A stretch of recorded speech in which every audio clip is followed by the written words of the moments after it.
संत रामपाल जी महाराज एक ऐसे महान संत जिन्होंने अपनी सतभक्ति, तत्व ज्ञान, करुणा और सेवा के बल पर समाज में नई मिसाल कायम की है। संत रामपाल जी महाराज की अगुवाई में उनके सभी सतलोक आश्रमों से समाज कल्याण के अद्भुत कार्यों ने समाज को सुनहरे भविष्य की एक नई उम्मीद दिखाई है। संत रामपाल जी महाराज से नाम दीक्षा लेने के बाद लाखों लोगों की लाइलाज बीमारियां जैसे कैंसर, एड्स आदि ठीक हुई। संत जी के ज्ञान से प्रेरित होकर उनके अनुयायियों ने लाखों यूनिट रक्तदान किया।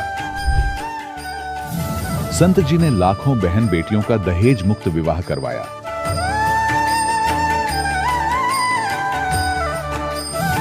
संत जी ने लाखों लोगों का नशा छुड़वाया, करोड़ों उजड़े परिवार बसे।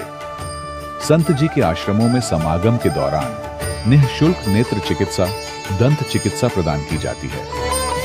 संत रामपाल जी महाराज द्वारा समय समय पर पर्यावरण संरक्षण के उद्देश्य से बड़े स्तर पर वृक्षारोपण किया जाता है। संत जी ने जरूरतमंदों को तत्काल राहत पहुंचाने के लिए एम्बुलेंस सेवा शुरू की। संत जी अपने अनुयायियों को देहदान के लिए प्रेरित करते हैं, जिससे मानवता की सेवा और चिकित्सा क्षेत्र में सुधार हो सके। संत रामपाल जी महाराज के सभी आश्रमों में हर रोज निःशुल्क भंडारा आयोजित किया जाता है, जहां हर वर्ग, हर जाति और हर धर्म के लोग एक साथ बैठकर भोजन करते हैं।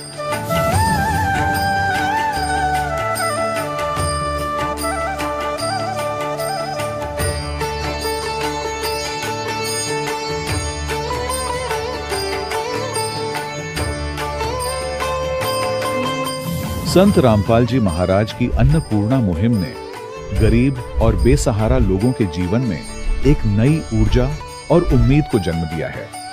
घर घर खाद्य सामग्री और जरूरी मदद पहुंचाकर संत रामपाल जी महाराज ने लोगों को दुख और मजबूरी से लड़ने की ताकत प्रदान की है।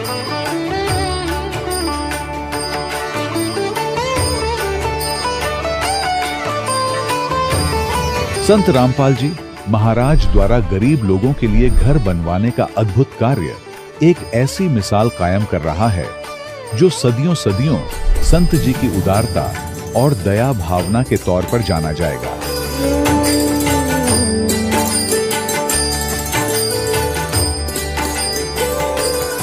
संत रामपाल जी महाराज के आश्रम में हजारों बुजुर्गों को सम्मान और प्यार के साथ जीवन जीने का अवसर मिलता है।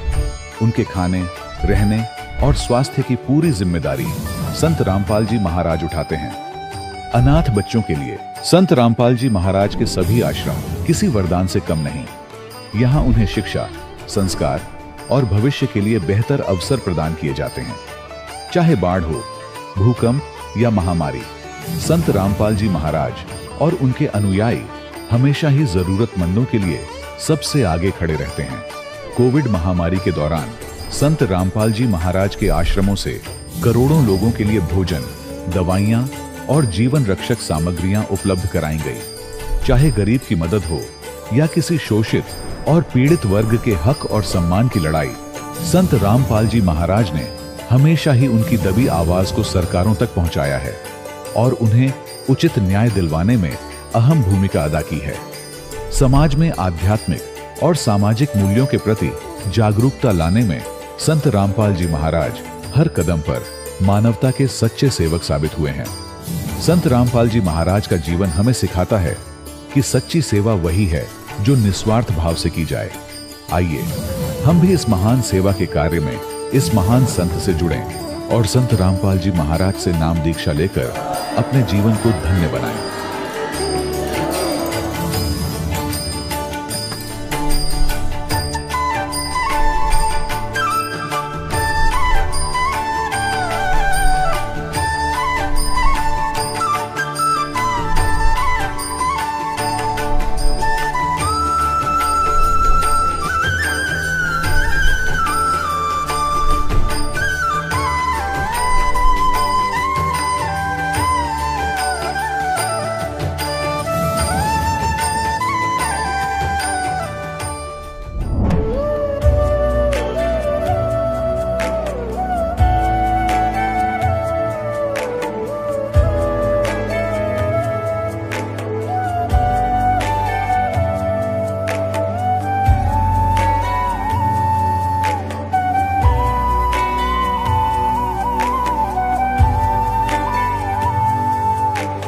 जब लग गुरु मिले न साचा, तब लग गुरु करो 10 पांचा।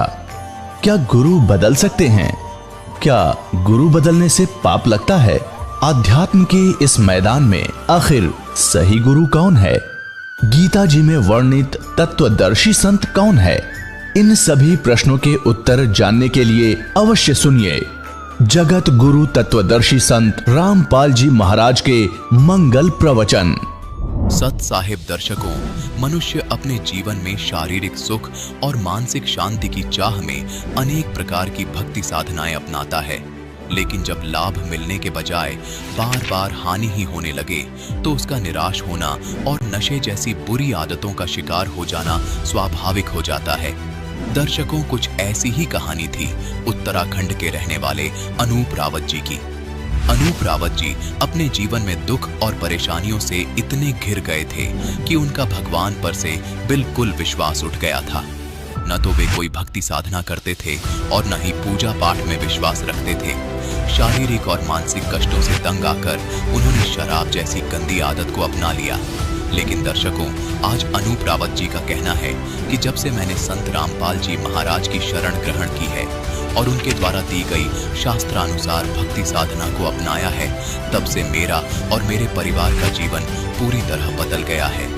दर्शकों, आखिर ऐसी कौन सी भक्ति विधि है जिसे संत रामपाल जी महाराज बता रहे हैं, जिसे अपनाने से अनूप रावत जी जैसे लाखों श्रद्धालुओं का नशा छूट जाता है?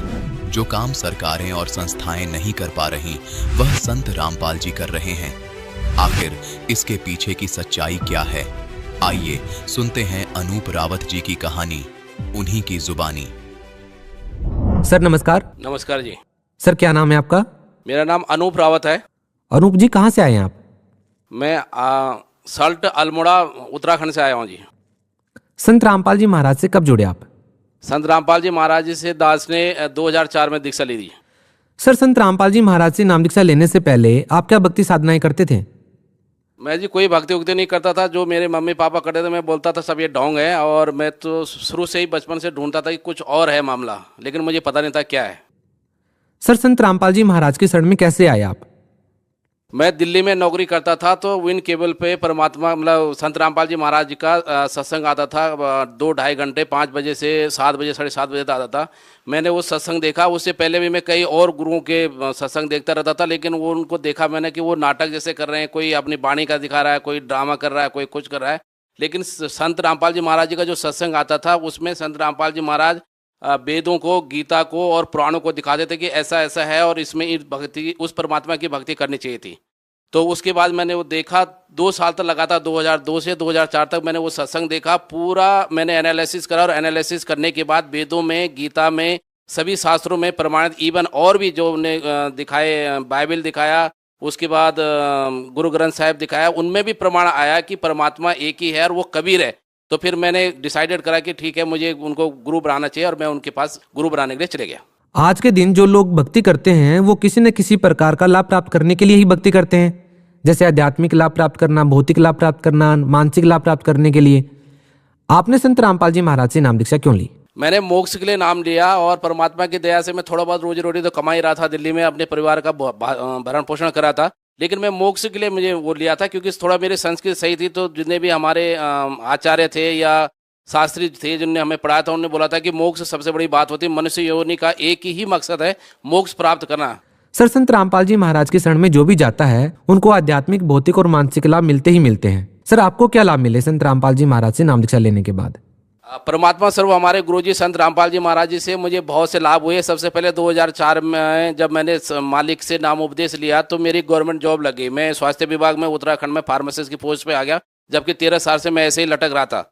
उसके बाद यहाँ पे नौकरी लगने के बाद परमात्मा की दया से परमात्मा ने मेरे को हल्द्वानी जैसी जगह में एक प्लॉट भी खरीदवाया। प्लॉट खरीदवाने के बाद मैंने उसमें आज 200 गज में अपना बहुत अच्छा परमात्मा ने मेरे को एक कोठी दे रखी है। ये मेरे को लाभ है। उसके बाद शारीरिक लाभ, मेरे को बहुत खांसी होती थी हर हमेशा, जब भी मौसम चेंज होता था मेरे नाक से नाक बहती रहती थी। और उसके बाद परमात्मा ने धीरे धीरे वो करके मैं जैसे साधना करता रहा तो वो भी मेरा ठीक हो गया। और उसके अलावा मैं बहुत से दारू पीता था, इतना दारू पीता था कि मेरे को किसी भी चीज़ का कोई कॉकटेल ही नहीं होता था। 2-3 टाइप, अलग अलग टाइप के ब्रांड मिलाने के बाद भी कॉकटेल नहीं होता था। तो वो भी मैं पीता था, वो भी छूट गया मेरा। उसके बाद मैं बीड़ी सिगरेट पीने का तो चेन स्मोकर था। एक डॉक्टर ने मेरे को बोला था कि तुम्हें अपने दांत से या बीड़ी सिगरेट से, तो इसलिए मेरे को वो भी फायदा रहा।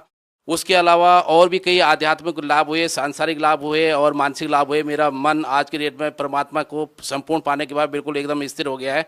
सर, जैसा कि देखा जाता है कि संत रामपाल जी महाराज से जो भी श्रद्धालु नाम दीक्षा लेते हैं उनको नशामुक्त करने में संत रामपाल जी महाराज का विशेष योगदान होता है। सर, जैसा कि आज के दिन सरकारें बड़ी बड़ी योजनाएं लागू करती है नशामुक्त भारत बनाने के लिए, सर संत रामपाल जी महाराज ऐसी क्या दवाई देते हैं जो भी श्रद्धालु उनसे नाम दीक्षा लेता है वो नशा छोड़ देता है? संत रामपाल जी महाराज जी हमें जो शास्त्र अनुकूल साधना बताते हैं, वो शास्त्र अनुकूल साधना से फायदा होता है। गीता में लिखा हुआ है कि भगवान बोलते हैं अर्जुन को, ये अर्जुन तो यदि शास्त्र विधि पूजा करेगा तो तेरे को सब लाभ होगा, और जो व्यक्ति शास्त्र अनुकूल साधना नहीं करता है उसको कोई लाभ नहीं होता। तो परमात्मा हमको शास्त्र अनुकूल साधना बताते हैं, और उस शास्त्र अनुकूल साधना से जो लाभ इंसान चाहता है, हर आदमी बीड़ी खूब पीता है लेकिन बोलता है मैं छोड़ना चाहता हूँ, दारू खूब पीता है कहता है यार मैं छोड़ना चाहता हूँ, तो परमात्मा वो इच्छा उसकी उस शास्त्र अनुकूल साधना से, उन मंत्रों के सिमरन से वो पूरी हो जाती है। परमात्मा ऐसा कोई जादू टोना कुछ नहीं करते, कोई झाड़ फूक नहीं लगाते। परमात्मा एक्चुअल भक्ति बताते हैं जो वेदों में, गीता में और पुराणों में लिखी हुई है। सर, आपने मंत्र सिमरन की बात की। यदि आज के दिन देखा जाए तो हिंदुस्तान के लोगों की सोच ये हो गई है कि मंत्रों के जाप करने से किसी भी व्यक्ति की कैंसर जैसी भयानक बीमारी ठीक नहीं हो सकती। तो ये क्या कारण है कि आज के दिन लोगों का भक्ति से विश्वास उठ गया है? लोगों को विश्वास ही नहीं हो रहा कि भक्ति करने से बीमारियां ठीक हो सकती हैं, क्योंकि लोगों का जो रुझान है वो साइंस की तरफ ज्यादा हो गया है। परमात्मा बोलते हैं कि जैसे कबीरदास जी के लिए वेदों में लिखा हुआ है कि कबीर अंगारी ऐसी, बम्बारी ऐसी, रितधामा स्वरज्योति ऐसी, कि वो जो कबीर जो है वो अंगारी ऐसी माने पाप के पाप को भी काटने वाला है, बम्बारी ऐसी माने बंधनों के बंधन को भी छुड़ाने वाला है, और रितधाम वो रितधाम में रहता है। लेकिन मोस्टली जितने भी भक्ति करते हैं या समझते हैं वो सोचते हैं कि परमात्मा निराकार है और उससे उनको लाभ नहीं हो पा रहा। लेकिन यदि वो शास्त्र अनुकूल साधना करेंगे और एक्चुअल मार्ग पे चलेंगे, क्योंकि सही रास्ते पे है ही नहीं। यदि कोई बच्चा स्कूल न जाके कहीं दूसरी जगह जाएगा तो उसका रिजल्ट खराब ही होगा। तो इसलिए जो सही भक्ति करेगा और अपनी उन साधनाओं का, मंत्रों का जो सिमरन लिखा हुआ है वेद और गीता उनमें, शास्त्रों में, तो तभी उसको फायदा होगा। अदरवाइज उसके अलावा फायदा नहीं होना है, क्योंकि साफ लिखा हुआ गीता में कि शास्त्र अनुकूल जो भक्ति नहीं करता उसको कोई लाभ नहीं होता, उसकी कोई मुक्ति नहीं है और उसको कोई फायदा होना नहीं है। सर, एक बात ये भी जहन में आती है कि आज तक किसी भी संत ने शास्त्र के अनुसार भक्ति बताई ही नहीं है या लोग समझ नहीं पाए हैं। ऐसा क्या है कि संत रामपाल जी महाराज ही केवल शास्त्रों के अनुसार भक्ति बताते हैं? इतने सारे धर्मगुरु हैं, लाखों की तादाद में उनके समर्थक भी हैं, वो क्यों शास्त्रों के अनुसार भक्ति नहीं बता रहे हैं? क्या कहना चाहेंगे इस बारे में? जो और धर्मगुरु हैं इनको कुछ पता ही नहीं था। इनका जो भी पुराना लगा हुआ था, जैसे कि हम गांव में कोई भक्ति करते हैं जी, ठीक है मेरे दादा ने ऐसा बताया था, मेरे उनने ऐसा बताया था, हम तो इतने टाइम से कर रहे हैं, क्योंकि उनको खुद पता नहीं था तो वो अपने अनुयायी को क्या बताते हैं। वो तो महिमा के भूखे होने के कारण आज भी अपने अनुयायी को बरगला रहे हैं कि तुम किसी और गुरु के शरण में मत जाना, दूसरा गुरु नहीं बदलना चाहिए। जबकि परमात्मा की साफ सी वाणी है कि जब तक आपको सच्चा गुरु नहीं मिलता तब तक 10-5 गुरु करो आप। और जो व्यक्ति साधन, जैसे हम हिंदू धर्म में है तो जो गीता और 4 वेद और पुराण हमारे कहते हैं उसके अनुसार हमको भक्ति करनी चाहिए, क्योंकि आध्यात्म में हमारे लिए वो ही संविधान है। जैसे हिंदुस्तान में रहने के लिए हमारे लिए संविधान है, वैसे ही हमारे आध्यात्मिक संविधान गीता और 4 वेद पुराण है। इसी तरह जो मुसलमान भाई है उनके लिए कुरान शरीफ, वो एक्चुअल में देखें कि कुरान शरीफ में किस चीज की साधना करनी है और वो भगवान कौन है।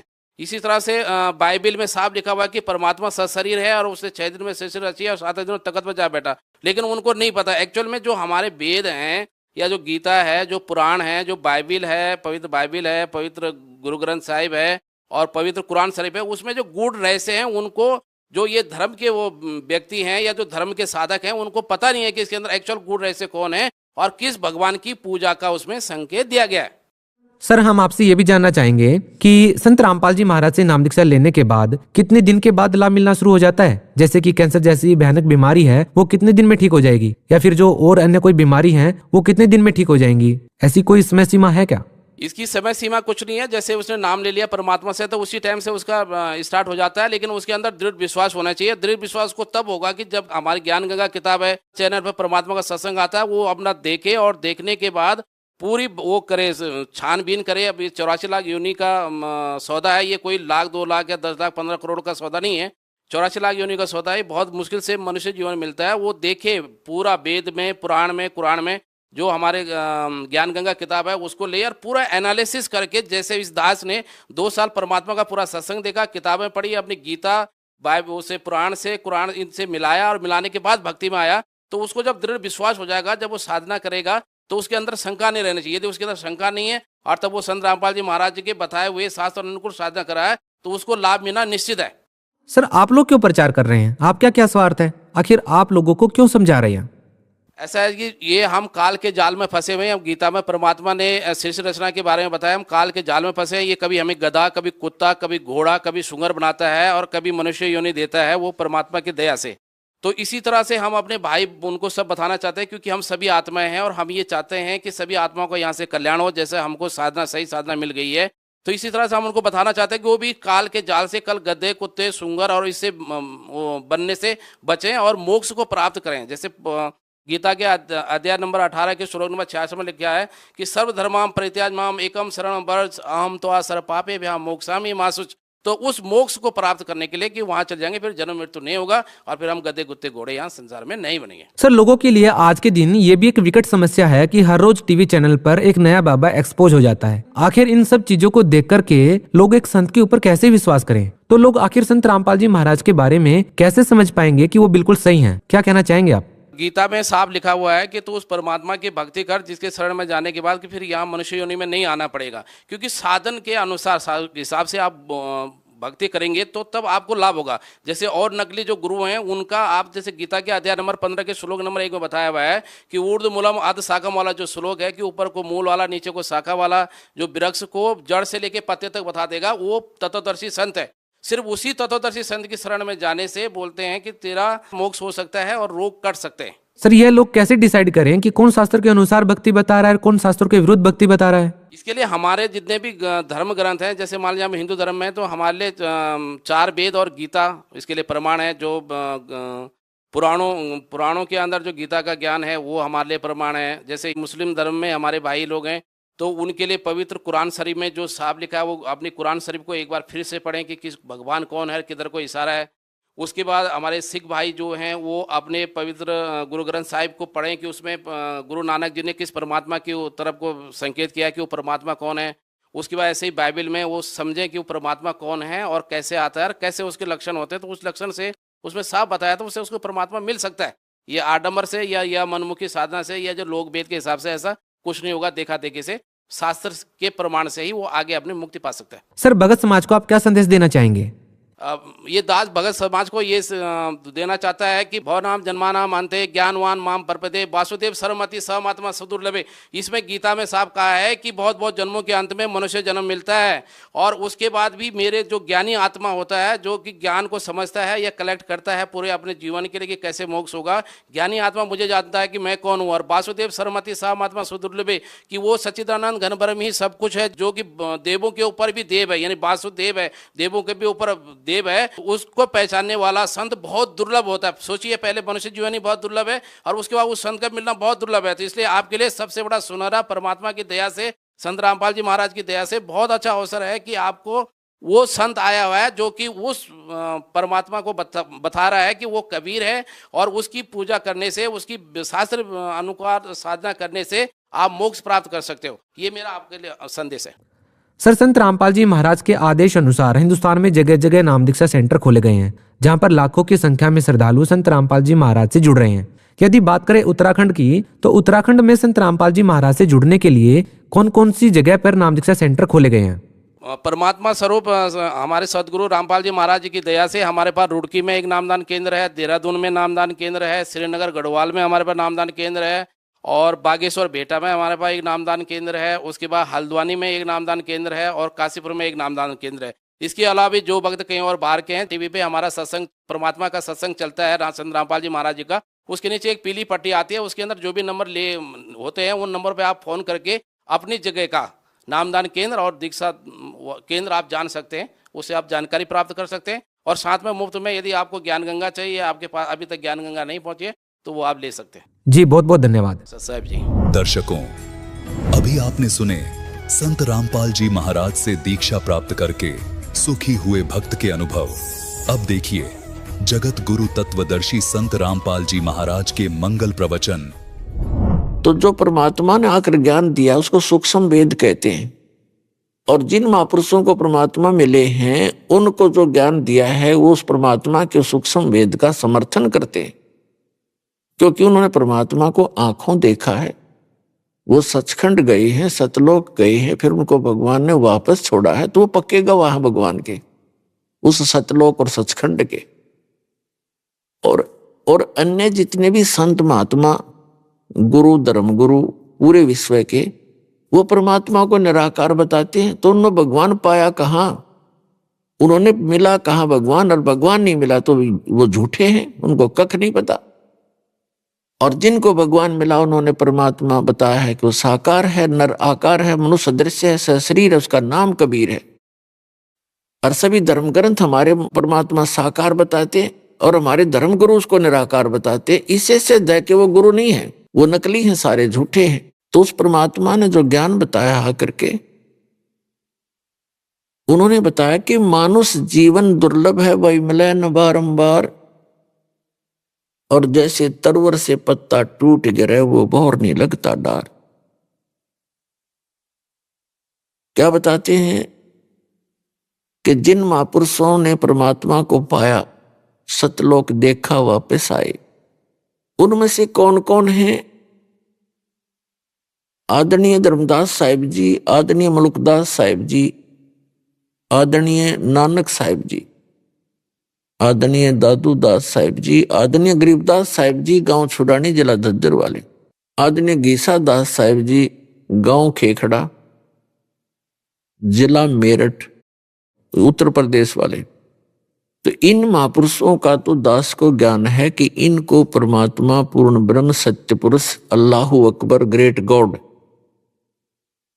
वो स्वयं सतलोक से अपने निज स्थान से चलकर आए और उनको मिले, उनको सचखंड लेकर गए, फिर उनको वापस छोड़ा। उन महापुरुषों ने फिर आके बताया है कि परमात्मा साकार है, निराकार है, और सचखंड की जानकारी उन्होंने यथार्थ बताई। तो अभी तक उन महापुरुषों ने जो ज्ञान दिया वो लोकोक्तियों के माध्यम से बताया, शब्दावलियों के माध्यम से, यानी पद्य भाग में वर्णन किया। और पद्य भाग के अंदर कोड वर्ड अधिक होते हैं, क्योंकि राग बनाने के लिए उसमें कुछ शब्दों को उस राग के अनुकूल बनाना पड़ता है, तो उसको समझना जन साधारण के बस की बात नहीं होती।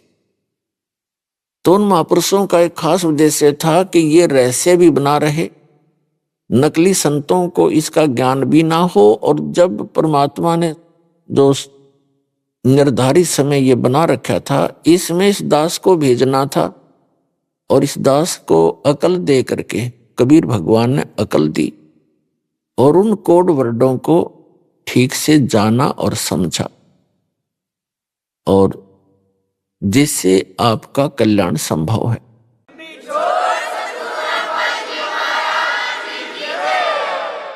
तो वो तत्व ज्ञान कहलाता है, उसको सूक्ष्म वेद कहते हैं।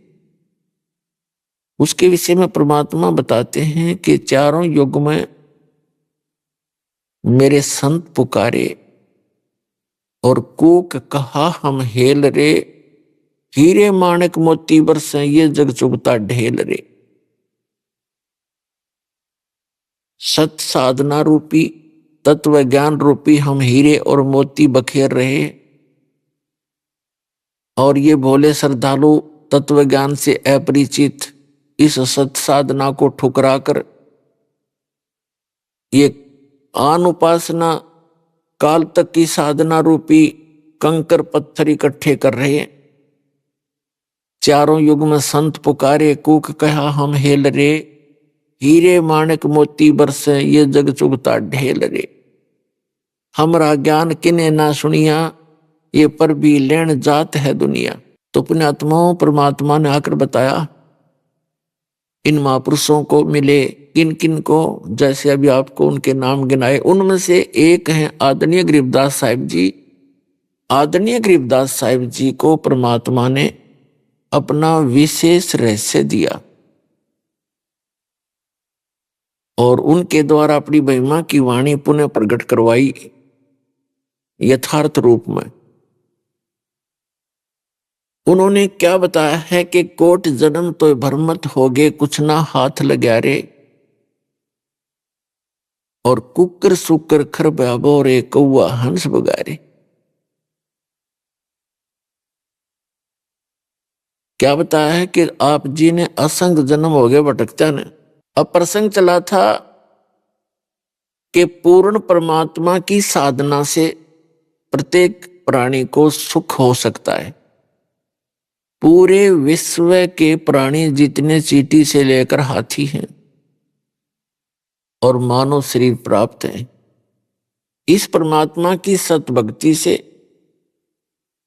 और इस सच्चे ज्ञान के प्रचार से सर्व प्राणी मोक्ष प्राप्त कर सकते हैं। जैसे जिनको मानव शरीर प्राप्त है उनको तो संशय है ही नहीं, यदि मर्यादा में रहेंगे और ये भक्ति करेंगे तो वो सभी पार हो जाएंगे। मानव शरीरधारी प्राणियों को तो संशय है ही नहीं, और इतनी आसान भक्ति है इसमें, और इसका आउटपुट बहुत ज्यादा है। आउटपुट कैसे ज्यादा है? जो सतनाम आपको दिया जाएगा, जो आज तक रहस्य बना हुआ था, परमात्मा ने इसको छुपा के रखा था, केवल उन महापुरुषों को दिया था जिनके नाम दास ने गिनाए हैं। आदरणीय धर्मदास साहिब जी को, आदरणीय मुल्कदास साहिब जी को, आदरणीय नानक साहिब जी को, आदरणीय दादू साहिब जी को, आदरणीय गरीबदास साहिब जी, आदरणीय गीसा दास साहिब जी को, आदरणीय महर्षि रामानंद जी को। इनको तो परमात्मा ने सतनाम दिए थे, उन्होंने जाप भी किए, लेकिन आगे नाम दान करने की उनको सख्त मनाही थी। धर्मदास मेरी लाख दुहाई, और ये मूल ज्ञान कहीं बाहर ना जाए। परमात्मा ने कहा था कबीर जी ने धर्मदास जी से कि धर्मदास मेरी लाख दुहाई, ये मूल ज्ञान अभी कहीं बाहर ना जाए। मूल ज्ञान बाहर जो पढ़ी, ये बिचली पीढ़ी हंस नहीं तरही। पुणात्मा, आप कितने भयंकर स्थान पर रह रहे हो, जहां परमात्मा ने भी अपने आप को गुप्त रख के और यहां तक लाना होता है इस भक्ति को। नहीं तो काल चाहता है भक्ति करे नहीं, नास्तिक हो जावे। जैसे पूरा चीन नास्तिक हो गया, क्योंकि वो महात्मा बुद्ध के मानने वाले थे, और जब तक उन पुण्यकर्मियों के शुभ संस्कार थे और महात्मा बुद्ध के अनुयायी बन गए जो पहले वाले व्यक्ति थे, तो लाभ तो हो रहा था उनके पूर्व जन्म के पुण्यों से। वो ये सोचते रहे कि वर्तमान की साधना से हमें लाभ हो रहे हैं, महात्मा बुद्ध के द्वारा बताई गई साधना से। आने वाले समय में हम कलयुग के निकट आते चले गए, हमारे पुण्य क्षीण होते चले गए, हम कर्महीन हो गए, पूर्व जन्म के पुण्य रहे नहीं, और महात्मा बुद्ध के द्वारा बताई गई साधना से कुछ होना ही नहीं था। तो उसकी साधना से अन्य को कोई लाभ होना बंद हो गया, तो उन्होंने सोच लिया कि कोई भगवान नहीं, और भगवान का नामो निशान मिटवा दिया। रूस के अंदर नास्तिकता और चीन के अंदर, और चीन के अंदर विश्व की सबसे ज्यादा आबादी है। तो पुण्यात्माओं, ये काल चाहता है कि भक्ति ना करें, नास्तिक हो जाए, भगवान को याद करना है भूल जाए, और कोई भी मेरे जाल से बाहर ना जावे। और यही कार्य ईव इरादा स्वामी पंथ, दंदन सतगुरु पंथ, निरंकारी पंथ, आसाराम, जितने भी ये संत ला रखे हैं काल ने, ये सारे शास्त्र विरुद्ध साधना दे रहे। और वहां जब प्राणी जाता है, जिसके पूर्व जन्म के पुण्य हैं, उनको तो सुख होना ही था, उन पुण्यों से हो रहा था। अब वहां 20-20, 30-30 वर्ष हो गए जिन पुण्य कर्मियों के, उनका सर्वनाश हो गया, क्योंकि आध्यात्मिक लाभ तो होना ही नहीं था, उनके पुण्य थे वो खत्म हो गए। अब दुर्गति तो होनी थी वो। तो अब कुछ दिनों में अगर ये सत साधना भगवान दया ना करते इस मानव के ऊपर, तो विश्व में नास्तिकता फैल जाती और हाहाकार मच जाता थोड़े ही दिनों। आने वाले 100 वर्ष बहुत भयंकर होते इस विश्व के। अब यह फिर शांति होगी। जनता जो माया की दौड़ में लगी है, आपको भगवान इतने सुख देगा आपने कदे सपने में सोचे भी ना होंगे, शायद सुने भी ना होंगे।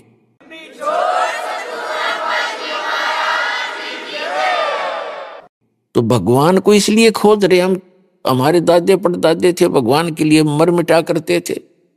हजारों वर्षों तक उन्होंने साधनाएं की परमात्मा पाने के लिए। जीर्ण शीर्ण शरीर हो गए उनके, और जो भी जिस संत ने साधना बताई, जो क्रियाएं बताई, जो मर्यादा बताई, उन्होंने सिर धड़ की बाजी लाकर उनका पालन किया, लेकिन मिला कुछ भी नहीं, क्योंकि वो साधना सत्य नहीं थी, शास्त्र अनुकूल नहीं थी, वह गॉड गिवन नहीं थी, वो काल गिवन थी, इस काल की दी हुई थी।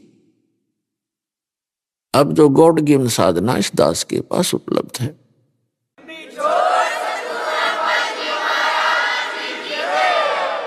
और यही कारण है कि यहाँ आप देख रहे हो, भौतिक सुख भी मिलेंगे, शारीरिक सुख भी आपको मिलेगा, क्योंकि ये आपका पिता है। और दुखी बालक कितना लुट पिट के घर आ जा तो माता पिता फिर भी उसको प्यार देते हैं, कोई बात ना बेटा, आनी होगी होगी, आगे सावधान हो जाना, तो उसी में खुश हो जाते हैं। तो ये अपना पिता है, इसके दरबार में आने के बाद फिर ये दुखी नहीं होने देगा। आपको यदि राहत नहीं मिलेगी तो मर्यादा टूट जाने से, तो मर्यादा सबसे प्रथम है भगवान की। जब लग हंसा हमरी आना और काल लगे नहीं तेरा बाणा। परमात्मा कहते हैं जब तक ये जीव मेरी मर्यादा में रहेगा, काल का अटैक नहीं हो सकता आपके ऊपर। तो पुण्यात्माओं, आप मर्यादा तभी रखेंगे जब आप इस ज्ञान से परिचित हो जाएंगे। तो ज्ञान से परिचित कराने के लिए सब सत्संग किया जाता है, आपको सीडी बना कर दी जाती है, पुस्तकें बना रहे हैं भक्त, आप तक पहुंचा रहे हैं। तो इस ज्ञान को समझने के बाद फिर आप ना तो इन ठगों से ठगोगे जो पग पग पर बैठे हैं, किते हाथ देखनी है, किते पितरा देखनी है, किते नकली संत नरे झूठ बोले, सारे दिन बकवाद गढ़े, क्योंकि आपको ज्ञान नहीं। और दास चाहता है कि आपको ज्ञान दूं, मास्टर बना दूं आपको, ताकि इनकी ठगों की ठगाई में आप ना आए, आपका जीवन सफल हो, आपके बच्चे सुखी रहेंगे।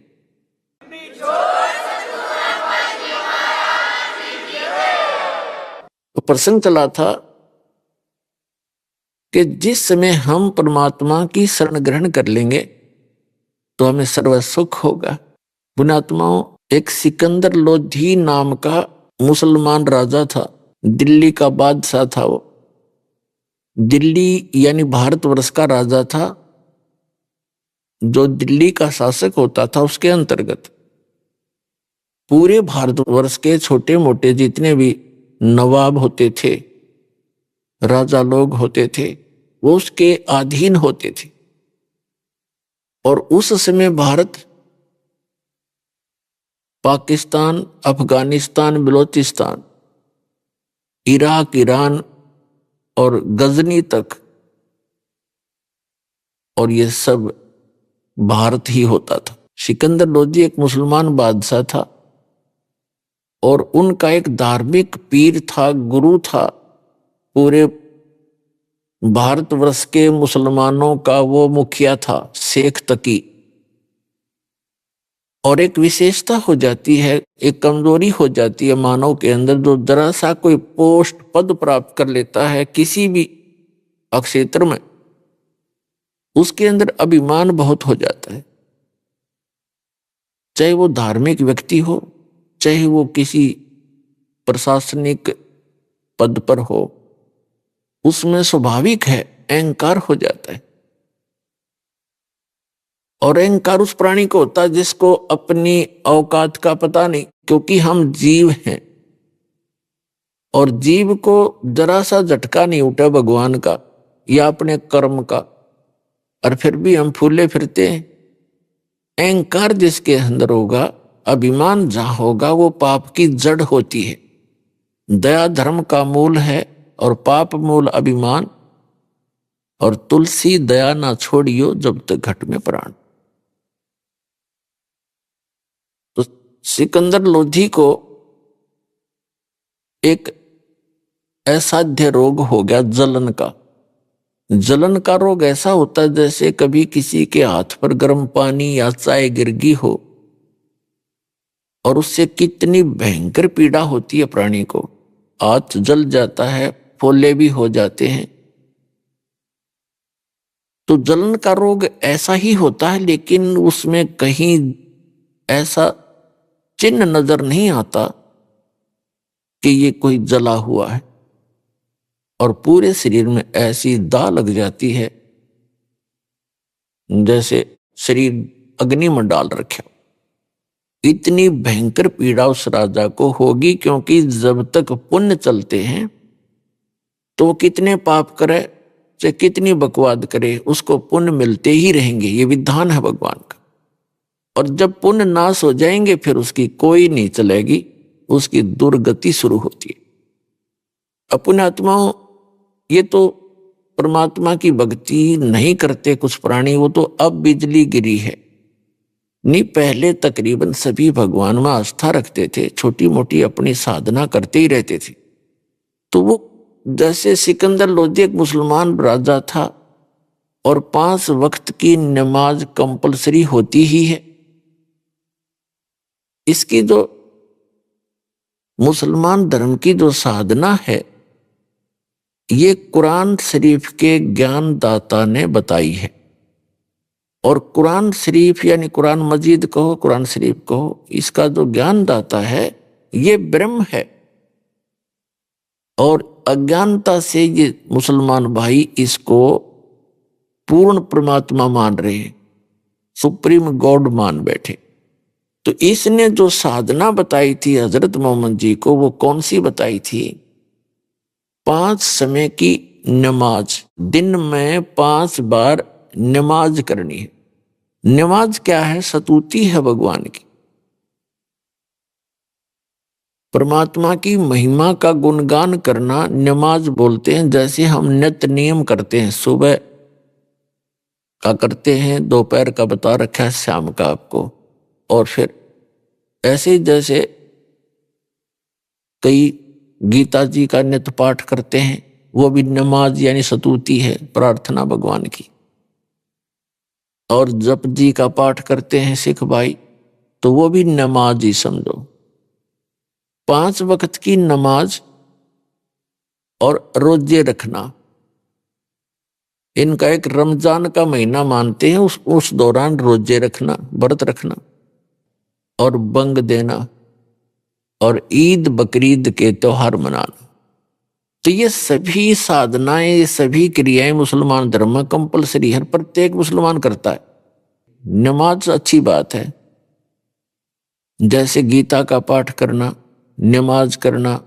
जैसे कई व्यक्ति गायत्री मंत्र जाप करते हैं, यजुर्वेद अध्याय नंबर 36 के मंत्र नंबर 3 के आगे ओम लगा करके उसका बार बार रिपीटेशन करते हैं, उसका आवर्ती करते हैं। तो वो सारा स्तुति है, प्रार्थना है, नमाज है वो। तो उस नमाज से लाभ क्या होगा? ये एक धर्म यज्ञ यानी ज्ञान यज्ञ है। ज्ञान यज्ञ का फल अलग है, उससे मोक्ष नहीं होता। जैसे ग्लूकोज है, ग्लूकोज, एक रोगी व्यक्ति को ग्लूकोज लगाई जाती है, तो ग्लूकोज जो है वो रोग नाश नहीं करती, शरीर को कुछ सहारा अवश्य देती है। और हमारा रोग नाश होगा तो ग्लूकोज कितनी चढ़ा लो, कितनी लगा दो, उससे कोई लाभ नहीं होना। वो जितना होना है वही होगा, लेकिन रोग नाश नहीं हो सकता। उसके लिए अलग ट्रीटमेंट है, इंजेक्शन, टैबलेट्स, गोलियां। तो वो मुसलमान समाज में नहीं है, वो गोली इंजेक्शन नहीं है। और जैसे हिंदू समाज के अंदर भी वो गोली इंजेक्शन कंप्लीट नहीं है। जैसे कुछ एक तो ओम नाम जपते हैं, कोई हरिंग हरिंग करता रहता है, कोई अन्य जाप करते हैं, तो मंत्र सही नहीं है। सही मंत्र है इस विश्व के मानव के कल्याण के लिए, कंप्लीट एक ही कोर्स है और सबको एक ही रोग है, जन्म और मृत्यु का। तो उसके लिए केवल एक कंप्लीट कोर्स है जो इस दास के पास उपलब्ध है, तो उससे आपका मोक्ष होगा।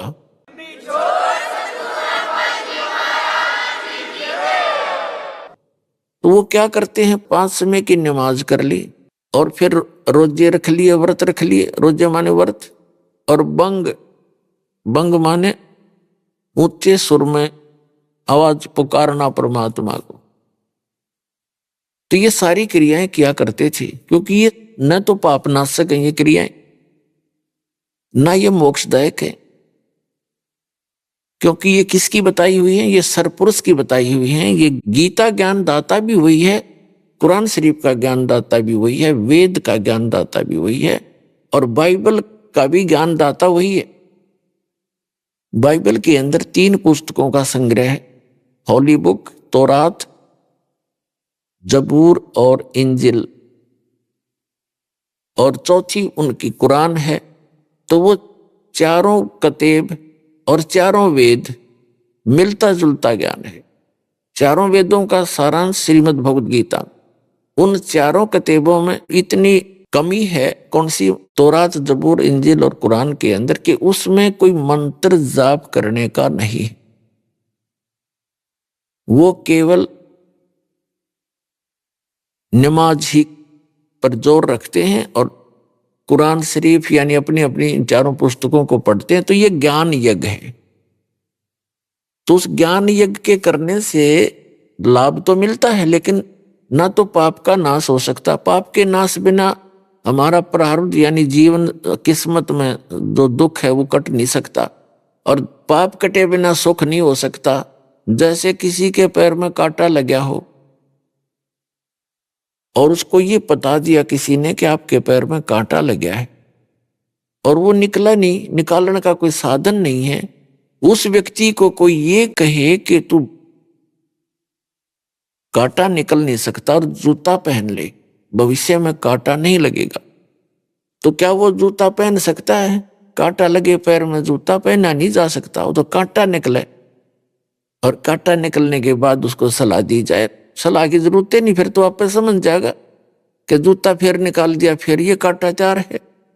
तो जिनको आज उनके किस्मत में दुख है वो उनके पाप के कारण है, और पाप प्रारब्ध के अंदर लिखा हुआ। प्रारब्ध माने किस्मत में, और किस्मत में लिखे हुए को ना ब्रह्मा जी मिटा सकते, ना विष्णु जी, ना शिव जी, ना ब्रह्म सरपुरुष जिसे कहते हैं, जो गीता ज्ञान दाता, कुरान ज्ञान दाता, वेद ज्ञान दाता, और ना पर ब्रह्म, केवल पूर्ण ब्रह्म, कंप्लीट गॉड, वो अल्लाह अकबर, वो समर्थ परमात्मा, वो आपके पापों का नाश करके आपको सुख दे सकता है, आपकी किस्मत चेंज कर सकता है।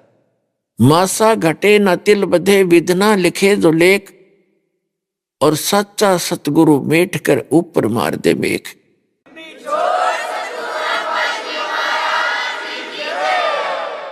अब सच्चा सतगुरु, क्योंकि अब सतगुरु भी नकली बहुत हो गए, इसलिए सच्चा सतगुरु बोला गरीबदास जी ने। और सतगुरु कौन होता है? विश्व में एक ही होता है। जब परमात्मा आए थे वो स्वयं अकेले ही थे, और कोई सतगुरु नहीं थे, क्योंकि भगवान जब आते हैं वो सतगुरु, संत और एक अच्छे नागरिक और तत्व ज्ञाता जगत गुरु का काम वो अकेले ही करते हैं। तो यहां बताया है कि मासा घटे न तिल बटे, विध ना लिखे जो लेख, जो विधाता ने आपके पूर्व जन्म के पुण्य और पापों के आधार से जो आपकी किस्मत बनाकर भेज दी, उसमें से कोई कम और ज्यादा नहीं हो सकते।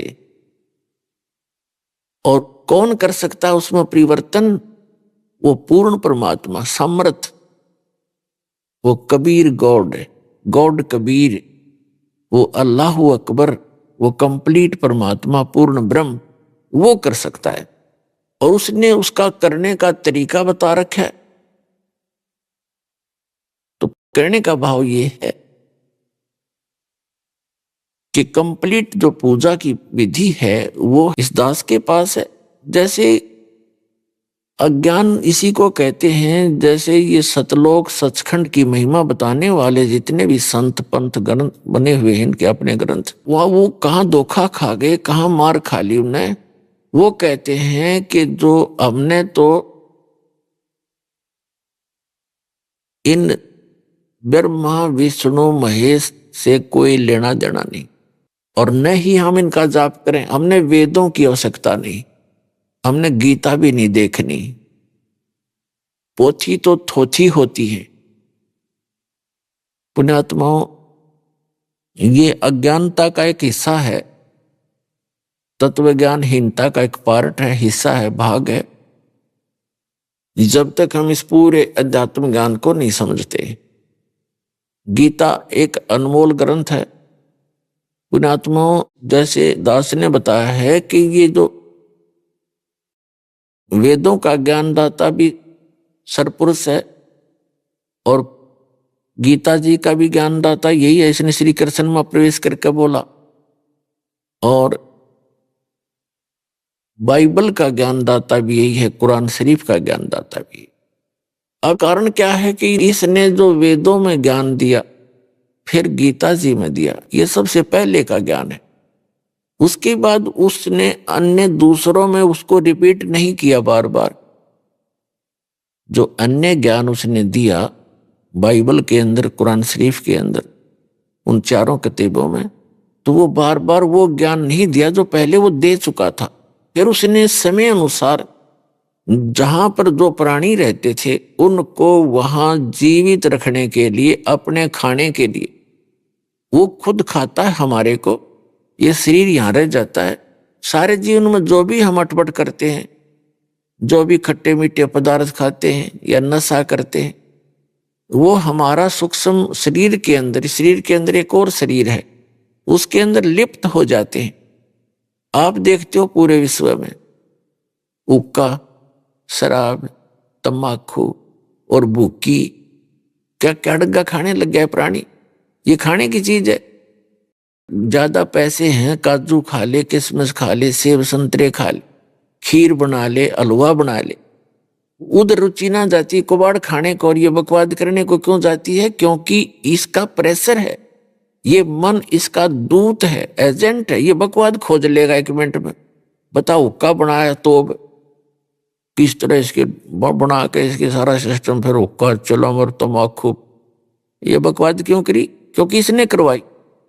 और ये ज्यादा जितना प्राणी गलत काम करेगा, गलत आहार करेगा, इसका टेस्ट बनता है। तो ये जैसे इन अन्य पुस्तकों के अंदर पुराण है और अन्य कुरान है, बाइबल है, इनमें मांस खाने का भी इसने प्रावधान कर दिया। क्यों? इसने तो इनको जीवित रखना है, किसी तरह रहो, पाप करो चाहे कुछ करो, तेरा आहार बना रहे। और जिसमें वेद और गीता बोली गई थी, उस समय पूरी पृथ्वी पर फलदार वृक्ष थे। ये सामक आपने देखा होगा, सामक एक घास होता है। आजकल का तो बाजरा नहीं है इतने मोटे, दूसरे में ये सामक इतना मोटा होता था। और एक बार झाड़ ले, 2 मार के पाड़ के 2 बार झाड़ ले, इतना निकलाता था और उसको खाते थे। ऐसे बाजरा गेहूं भरे रहते थे। गए झाड़ा तोड़ा खाया, फल तोड़े खाए, मांस खाने की आवश्यकता ही नहीं थी। और जितने हमारे कर्म घटते गए, संस्कार घटते गए, कम पुण्य कर्मी प्राणी पृथ्वी पर जन्म होता गया, उसी तरह से उनके अनुकूल ही ये सुविधाएं समाप्त होती चली गई। फिर ये मांस खाने लगे। मांस खाने की चीज है, हुक्का पीने की वस्तु है, तम्बाकू ऑक्सीजन की आवश्यकता है इस बॉडी को, और इसमें ठोकें कार्बन डाइऑक्साइड जबरदस्ती। तो ये इस तरह की जो हमारी क्रियाएं जीव के बस की बात नहीं, यू काल करवावे है। इस काल से बचने के लिए हमने एक समर्थ का सहारा चाहिएगा। वो समर्थ कबीर साहब है। नहीं छूटन नहीं दे विकार आपके, चाहे कितनी बात बना ली। ऋषि में ऋषियों के इतिहास देखे, घरते निकल गए अफलातून बन के भगवान पावांगे, अपने विषय वासनों पर काबू पावांगे। वहां भक्ति करके आए वापस। यो पाराशर नाम के एक ऋषि थे हैं, और दरिया को पार करने लगे। 12 वर्ष तपस्या करके आया, कति इंद्रियों को साध का। और एक उस मल्लाह की लड़की पर नींद खराब कर ली नालायक आदमी ने, वहां गड़बड़ सारा काम बिगाड़ दिया। तो यू काल ब्रैन माटी कर रहा हमारी। हमने ना सदभक्ति करने देता, बकवादा हम लाए रखे, ना हमने नेक नीति से रहने देता, कोई ना कोई कोबद करवा के छोड़े। जब हम समर्थ की शरण में आ जाएंगे, इस मन की लगाम बांध देगा, इसको जकड़ देगा, इसको इतना जबरदस्त कि बकवाद सोचेगा तो कर नहीं सकता, क्योंकि इसको तुरंत दिखाई देगा ये कर रहा है तेरे साथ, ऐसे बन जाएगी। तो भगवान का डंडा इसके ज्ञान वाला साथ रहेगा, तब हम बुराइयों से बचेंगे, अपना सद्भक्ति कर सकेंगे।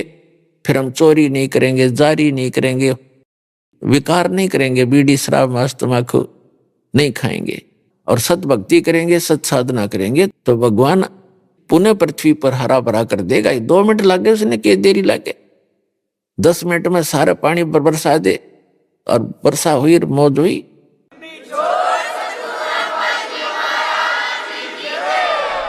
अभी आपने सुने संत रामपाल जी महाराज के मंगल प्रवचन। आइए अब सुनते हैं संत रामपाल जी महाराज से नाम दीक्षा लेकर सतभक्ति करके अद्भुत लाभ प्राप्त करने वाले अनुयायी के विचार।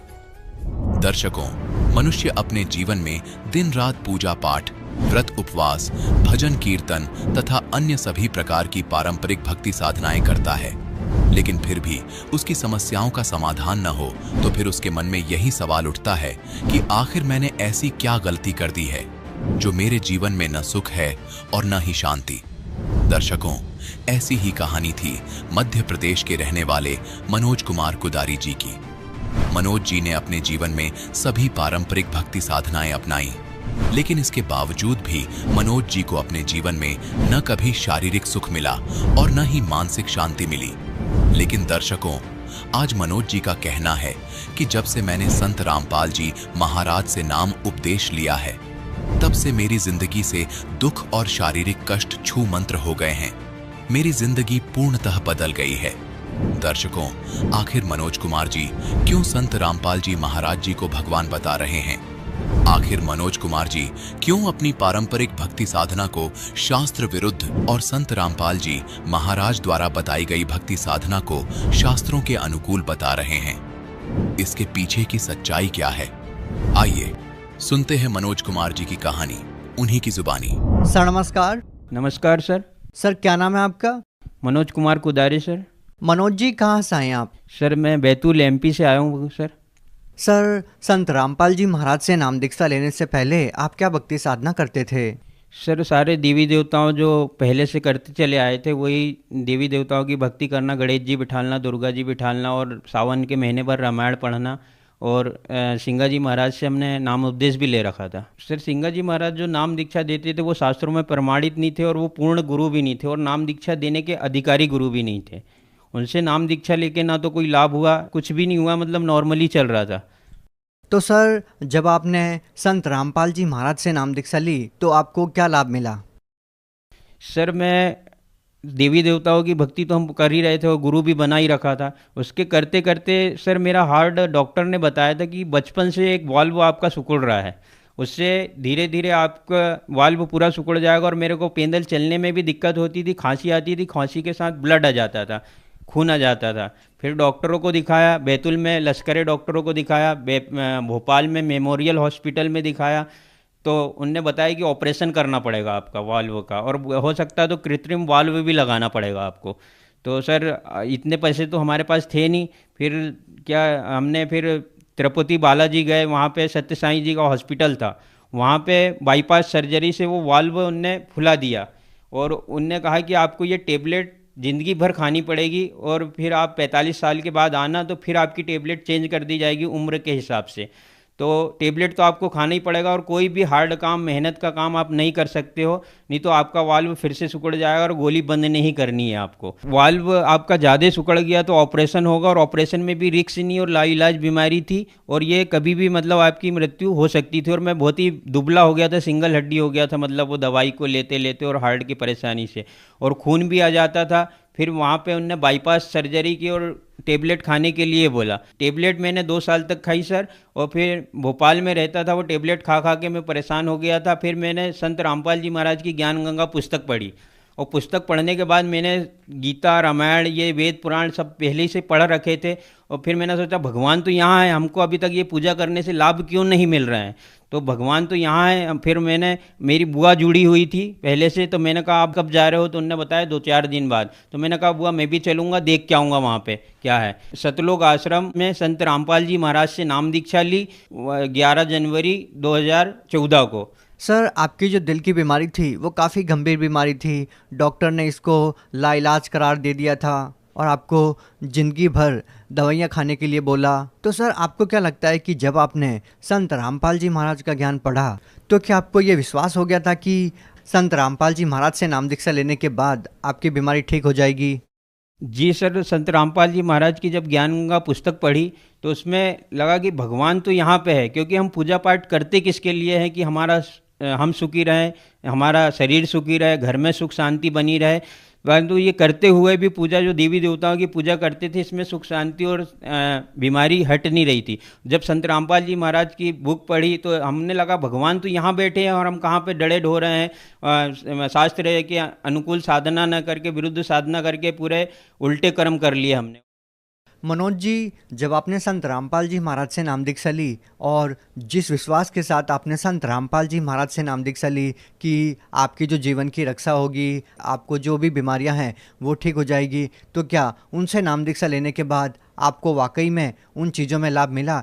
जी सर, मेरे को लाभ मिला। मैंने फिर सतनाम लेने के बाद सारी गोली दवाई छोड़ दी जो डॉक्टर ने बोला था कि आपको लाइफ टाइम खानी पड़ेगी, नहीं तो आपका वाल्व फिर सिकुड़ जाएगा और फिर ऑपरेशन कराएंगे, उसमें आपके बचने के कोई चांसेस नहीं रहेंगे। तो मैंने सतनाम लेने के बाद सारी गोली दवाई छोड़ दी और मैं आज कोई भी काम करने में, कोई भी मेहनत का काम करवा लो, कुछ भी करवा लो, मेरे को कोई दिक्कत नहीं है। और ये सारी मेरी रिपोर्ट भी रखी हुई है सारी, और इसमें उनने बोल दिया था कि एक वाल्व आपका बहुत सिकुड़ गया है, जिससे आपका पेनल चलते हो तो वो ब्लड सर्कुलेशन तेज़ी से होता है, इसके कारण आपका ब्लड ओवरफ्लो होकर मुंह से आ जाता है, खून आ जाता है। सर मेरे पापा को भी दमे की बीमारी रहती थी, उनको टीचर है मेरे पापा, वो उनको बारिश में भीग जाए या कोई भी ऐसी चीज़ हो जाती, ठंडी भी ज़्यादा लग जाती, उनको दम की शिकायत, दम फूलने लगती, रात में घबराने लग जाते थे। वो भी दिन रात पूजा करते थे, 5-5 आरतियाँ करते थे, उनको भी कोई लाभ नहीं हो रहा था। मैंने गुरुजी की दया से सतलोक आश्रम में मैंने नाम दीक्षा ली संत रामपाल जी महाराज से। फिर मम्मी पापा को भी बोला कि आप भी चल के देखो, नाम मत लेना, बस देख लो। उनने वहाँ जाते ही से वहाँ जाकर माहौल जो देखा और फिर गुरुजी से नाम दीक्षा ले ली बिना पूछे कि भाई भगवान तो यहाँ पे बसते हैं। फिर नाम दीक्षा लेने के बाद उनको भी सारी जो दमे की शिकायत थी, मम्मी के घुटने में दिक्कत थी, सारी प्रॉब्लम उनकी भी दूर हो गई मम्मी पापा की संत रामपाल जी महाराज से नाम दीक्षा लेने के बाद। सर मेरे को भी गुटखा खाने की आदत बहुत थी सर, मैं भी गुटखा छोड़ ही नहीं पा रहा था। पुड़िया, गुटखा की पुड़िया बनाता था, फेंक देता था। मेरी मम्मी ने कसम भी दे दी थी कि मेरी कसम है अब मत खाना, कसम भी खा ली थी माँ की, परंतु फिर भी गुटखा छूट नहीं रहा था। तो संत रामपाल जी महाराज के वहाँ पे गए, वहाँ का व्यवहार देखा, वहाँ सब भक्तों को देखा, सब मतलब, तो सर मेरा गुटखा नहीं छूट रहा था। फिर मैं वहाँ पे गया, 3 दिन मैंने नाम दीक्षा ली और 3 दिन सत्संग सुना। बाहर निकला तो मेरे को पता ही नहीं चला कि मेरा गुटखा कब छूट गया। मनोज जी, जैसे कि आपने बताया कि संत रामपाल जी महाराज से नाम दीक्षा लेते ही आपका नशा छूट गया, क्या संत रामपाल जी महाराज ने आपका नशा छुड़वाने के लिए आपको कोई दवाई या कोई जड़ी बूटी दी या कोई तंत्र विद्या की, जिसको करने के बाद आपका नशा छूट गया? नहीं सर जी, संत रामपाल जी महाराज ने कोई दवाई नहीं दी। उनके जो मंत्र थे शास्त्र के अनुकूल थे, उनमें पावर था, और वो मंत्र के जाप से ही सारी विकृतियां, हमारी बुराइयों को दूर हो जाता है, क्योंकि भगवान तो वही है जो सारी बुराइयों को दूर कर दे। और बाकी से हमने बाकी संतों के पास देखा कि वो भक्ति भी करते हैं, गुटखा भी खाते, दारू भी पीते, शराब भी पीते हैं और लड़ाई भी करते हैं।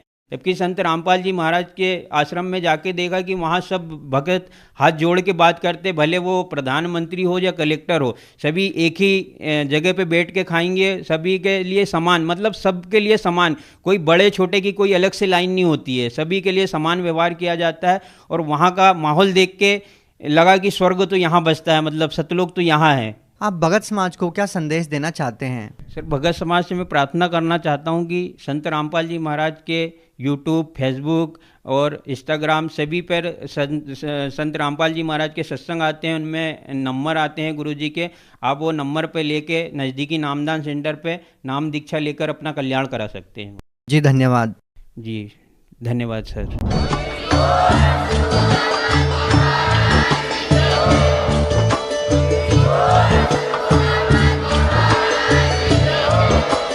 आप सुन रहे थे जगत गुरु तत्वदर्शी संत रामपाल जी महाराज जी के मंगल प्रवचन। अधिक जानकारी के लिए विजिट कीजिए हमारी वेबसाइट www.jagatgururampalji.org। संत रामपाल जी महाराज जी के शुभ आशीर्वाद से पूरे विश्व भर में 500 से भी ज्यादा नाम दीक्षा केंद्र हैं, जिन पर संत रामपाल जी महाराज जी द्वारा ऑनलाइन निशुल्क नाम दीक्षा दी जा रही है। अपने नजदीकी नाम दीक्षा केंद्र का पता करने के लिए संपर्क करें 8222880541।